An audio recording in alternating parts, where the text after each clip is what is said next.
how do we read more? That's the question, right? So, okay, I've convinced you. You should read more. You know you should. What are some really practical ways to do that?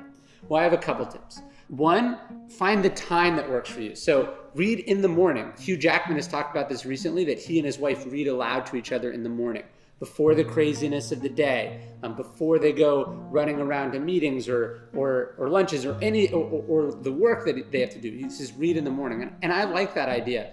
When I was younger, I used to read in the morning. Now I have young kids, so that's not really my time. But like, find the time that works for you. So reading in the morning can work really great.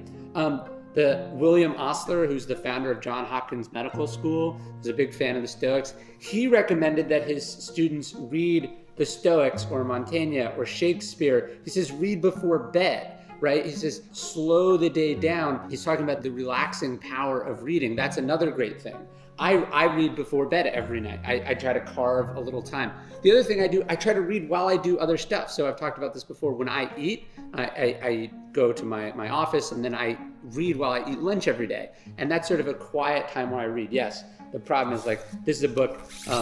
This book is 15 years old now, my copy, and there's like Chinese food stains in it from when I lived in Los Angeles and I was reading it. But anyways, the point is, find the time that works for you. And then make that time that you read every day. That's really important. I'm not saying you schedule it, but it's like, hey, when I eat, I read. I read every day when I wake up. I read every day before bed.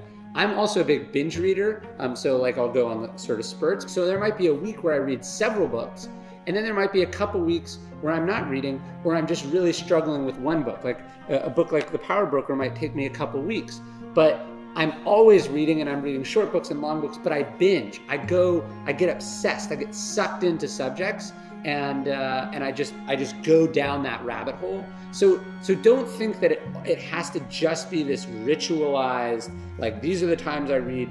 Yes, generally slow and steady wins the race, but also what really matters is you're just getting through the books, right? That you're making the time, whether it's in batches or like, Bill Gates famously has these think weeks. I'm sure he reads a ton on those think weeks. And that probably helps him average out over a lifetime to reading a lot. So again, whatever works for you, don't be okay with binging if that strategy works for you. Right now, that's not what I'm doing, but when life changes.